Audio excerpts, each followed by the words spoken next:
So for instance, you can say, I'm looking for a birthday gift for my niece. She's 8 years old and she likes ponies and Star Wars, right? This agent presumably would then go and find things that will fit that bill.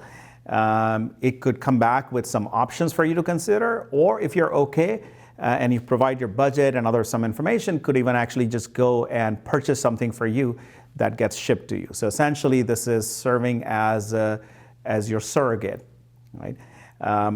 But agents could also be quite complex. They can actually do something more sophisticated, or at least that's what we want them to do, where they can start making our scheduling, they can plan our trips, they can book things, they can connect us to people, they can provide even proactive recommendations, things that we are not asking, right? So ultimately, we do see agents being a lot more capable and helping us not just do things that we ask them explicitly, but also recommend things that we're not considering and help us achieve those as well.